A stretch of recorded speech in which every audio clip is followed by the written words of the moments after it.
예, 증시 전망대 방송 시작하겠습니다. 지난주 주요국 증시는 대체로 뭐 큰 흐름은 없었고, 우리나라하고 일본이 좀 약했고요. 미국 같은 경우는 이제 금요일 상승으로 주간 단위로 이제 상승 전환하는 그런 모습을 보였는데, 뭐 전반적으로는 뭐 크게 올라가거나 크게 내려가는 그런 모습은 없었습니다. 국채 금리는 계속 올라갔는데, 중반 넘어가면서부터는 이제 상승폭은 좀 멈추고, 상승은 멈추고 좀 공방을 벌이는 쪽으로 바뀌었죠. 그러니까 메리 데일리가 금리가 계속 올라가 버리면 정책 금리 올릴 필요가 없다 이런 발언을 하면서 이렇게 되면 금리 인상 없을 수도 있겠구나 이런 어떤 효과가 일부 좀 나왔고요. 그리고 금요일에 나왔던 중요한 지표, 미국의 고용 지표는 일자리는 늘었는데 임금 상승률은 또 줄어드는 예상보다 낮게 나오면서 미증시가 이제 반등하는 그런 계기를 만들어줬습니다. 뭐 주요 지표들 보면 뭐 미국 증시 다우만 좀 빠졌고 S&P 500 나스닥 올랐고요. 국채금리 4%또 추가적으로 올랐고 국제유가가 많이 빠졌습니다. 한 주에 무려 9% 정도 빠져서 80달러대 정도 초반까지 밀려 내려오는 그런 모습을 좀 보였죠. 금리 같은 경우는 10년물 기준으로 4.7% 부근에서 오르면 4.8 초반, 다음에 이제 빠지면 4.7 초반 이렇게 이제 왔다 갔다 하는 정도 움직임이 나오고 있거든요. 근데 여기서 이제 등락을 보이는 것보다는 4.6대로 좀 복귀하는 게 시장에서는 좀 반가워하겠죠. 그러니까 아직까지는 확실하게 그쪽으로 내려가 있지 않기 때문에 외국인 수급도 돌아오지 않고 증시도 좀 불안하고 그 다음에 물가는 이번 주에 이제 CPI가 나와야 되는데 나오게 될 텐데 전월 대비 상승폭이 좀 둔화될 걸로 예상하고 있거든요. 그러니까 고용 지표보다 이 수치가 당장은 더 중요하죠.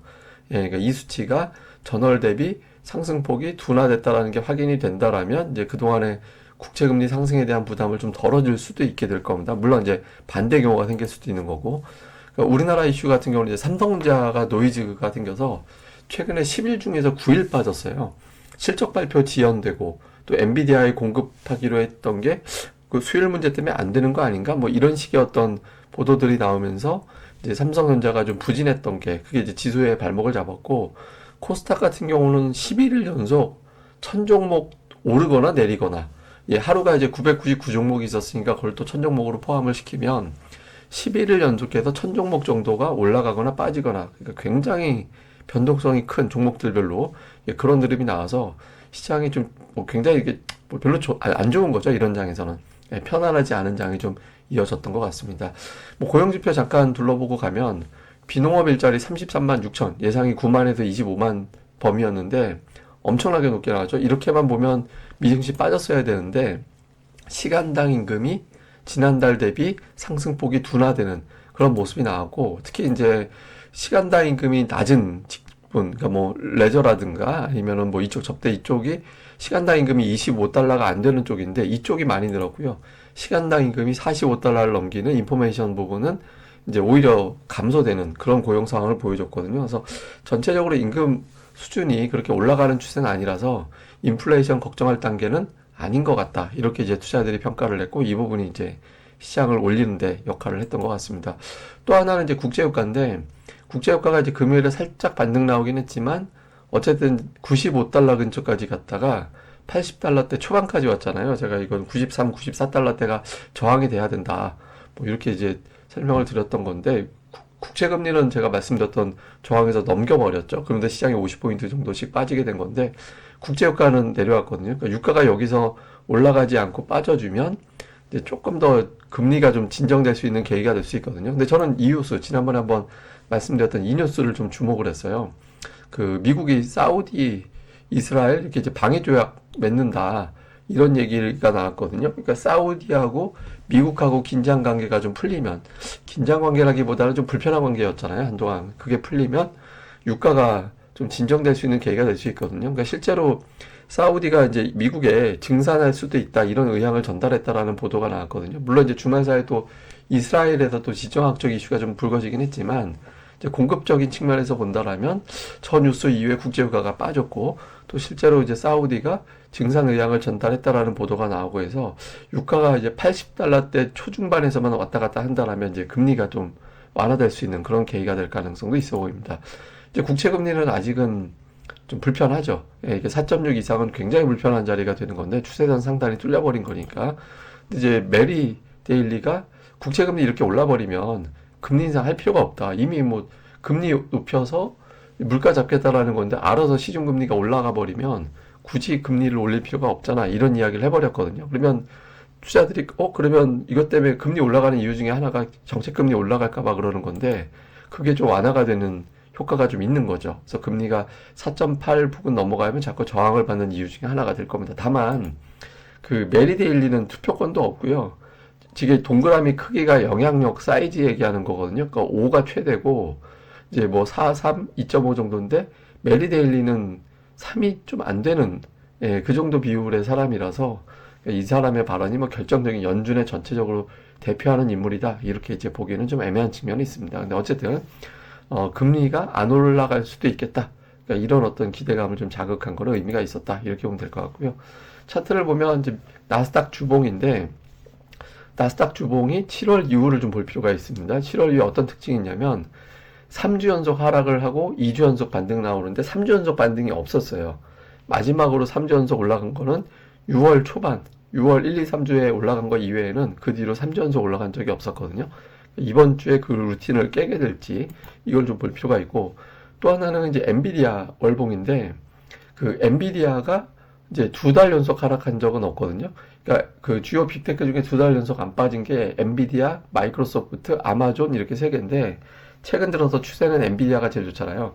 그러니까 10일 중에서 8일이 올라갔죠. 그래서 그 엔비디아가 이번 주에 미국에서 멱살 잡아 올리는 종목 역할을 해줄 것인가. 그러니까 이게 이제 중요한 포인트가 될 것 같고요.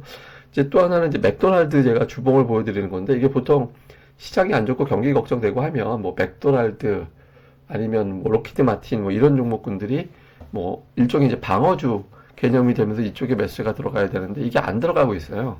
예, 그러니까 이제 시장에서는 이제 경기 침체 걱정이 돼도 빅테크 쪽을 바라보는 그런 상황이 생기는 거죠. 말을 바꾸면 빅테크마저 깨지면 경기 방어주로 가는 게 아니라 시장 자체가 깨지는 거예요. 그러니까 시장이 지금 비빌 언덕을 안 만들어 놨기 때문에 그래서 빅테크에서 비빌 언덕을 자꾸 만들어 주는 역할가 미국에서는 되게 중요합니다.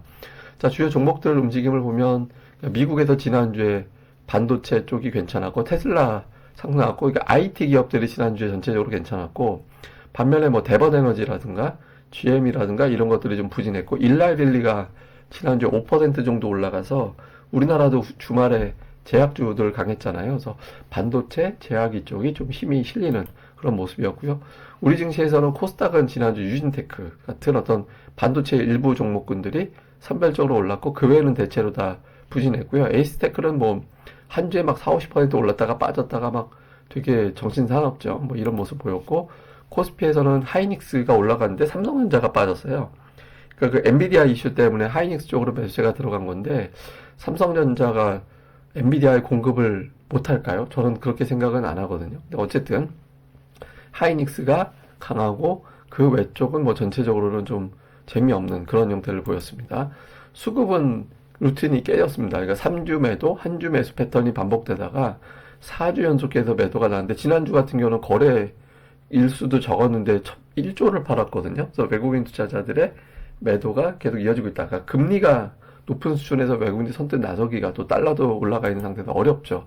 그리고 이제 글로벌 펀드 보면 EPFR 기준으로는 자금이 유입되는데 외국인들 보면 그거보다는 그 LSEG 이쪽 동향이 조금 더 외국인들 움직임을 더 잘 반영하는 것 같더라고요. 그래서 어쨌든 이거 기준으로 보면 계속해서 저 그린색, 녹색이 외국인들 그 주식 자금 동향인데 계속 이탈이 나오고 있습니다. 그래서 외국인 투자들이 아직까지는 좀 매수할 여력을 갖추지 않고 있다. 이제 아시아 쪽에서는 대만 제일 많이 팔고 있고 인도이고 중국이고 우리 순 정도 되고 있는데 뭐 중국 같은 경우는 이제 휴장이 껴있기 때문에 좀 중국 거는 이제 당장 의미 있게 볼 필요는 없는 것 같고요. 근데 어쨌든 전체적으로는 대만을 제일 많이 팔고 있다. 이렇게 이제 보면 될 것 같습니다. 아시아에도 이렇게 딱히 매수하는 나라는 별로 없어요. 필리핀 조금 매수한 거 말고는. 외국인 매매한 종목 보니까 하이닉스는 이제 1조 매도하는 가운데 하이닉스는 매수를 좀 열심히 하는 그런 모습을 좀 보였고요. 그 다음에 그 외에는 뭐 이렇게 뭐 자동차주 매수한 게 좀 특징적으로 보이고, 그 다음에 조선주 매수한 게 있었고요. 기관 같은 경우는 이제 바이오, 삼성바이오가 들어가 한올바이오 이런 게 바이오 제약 쪽에 좀 매수가 들어가 있는 게 좀 특징적으로 보이는 모습이었고요. 그 다음에 코스닥 쪽에서는 외국인들이 이제 에코프로 담았죠. 그 다음에 엔터주, YG 엔터, 셀트리온 뭐 이런 것들을 좀 담았고요. 기관은 보면 에코프로비에 뭐 휴젤 이런 것도 보이긴 하는데 그러니까 종목수로는 저 아랫단으로 가면은 또 반도체 쪽이 많이 담았거든요. 그래서 기관은 반도체 쪽을 한 30%, 40% 정도 비율은 그쪽을 좀 많이 담아서 업종별 특징이 조금은 나타났다. 최근 들어서 보면 8월 이후에 보면 이제 그런 게 좀 특징이었던 것 같습니다. 자, 체크 포인트 보면 CPI 나옵니다. 뭐 전월 대비 상승폭이 둔화될 거냐? 이건 제가 잠시 후에 표로 보여드릴게요. 그리고 아마존, 엔비디아, 마이크로소프트가 쉽게 안 빠지는 미국에서 빅테크 종목인데 말 바꾸면 얘네들마저 깨지면 그러면 좀 시장이 어려워진다라는 게 되죠. 좀 볼 필요가 있고 환율이 1350원 넘어갔다가 1360원 전후에서 일단 고점 맞고 내려오는 모습이 나타났거든요. 그래서 여기서 확실하게 정점이 쳤다라는 게 되면 외국인들이 돌아설 수 있거든요. 그래서 이제 CPI 전후에다 이제 환율이 좀 내려가는 쪽으로 된다라면 외국인들이 좀 변할 수도 있는데 어쨌든 요 추이 좀 볼 필요가 있고요. 그 다음에 코스닥에서는 반도체, 제약 바이오 이쪽이 지금 주거니 받거니 하면서 지난주에 움직였거든요. 그러니까 이쪽이 좀 고정이 되는 건지 돌아오는 주에 좀 주목을 해볼 필요가 있습니다.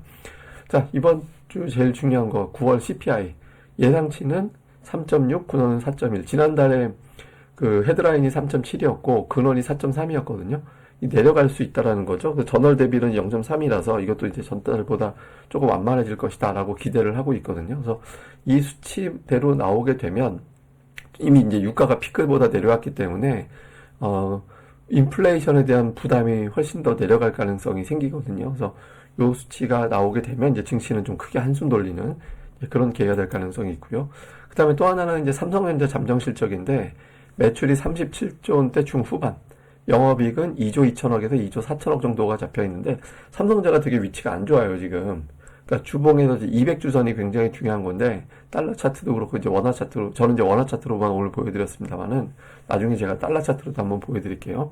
그러니까 요 구도가 된 게 굉장히 안 좋은 데다가 외국인 투자자들이 지난주에 거래된 3일 동안에 엄청나게 매도를 했잖아요. 거의 뭐 1000만 주 정도 퍼붓는 그런 매도가 나왔거든요. 그래서 그러니까 이런 부분들이 이제 이번 주에 200주선을 좀 회복을 시키고 삼성전자 실적 발표 이후에 좀 턴이 되는 그런 움직임이 나와줘야 됩니다. 근데 만약에 여기서 200주선 회복이 안 되고 계속 가게 되면 뭐 또 몇 주 정도는 삼성전자가 재미없게 움직이고 외국인 선물 매도가 안 풀리게 되니까 그러면 지수는 박스권이거나 흘러내리거나 이렇게 될 수 있거든요. 그래서 삼성전자가 200주선을 회복하는지 여부에 따라서 이제 조금 외국인 선물이 지금 엄청나게 많이 선물이 누적돼 있잖아요.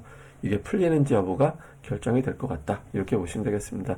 뭐 그 외에 이제 체크할 게 되게 많은데 오늘은 그냥 CPI하고 삼성전자 중심으로 점검을 했고요. 나머지는 그 날짜 될 때마다 내용을 전달해 드리도록 하겠습니다. 예, 그럼 이번 한 주 잘 보내시고요. 저는 또 다음에 뵙겠습니다. 이 방송 구독하기, 좋아요 꼭꼭 좀 부탁드립니다. 감사합니다.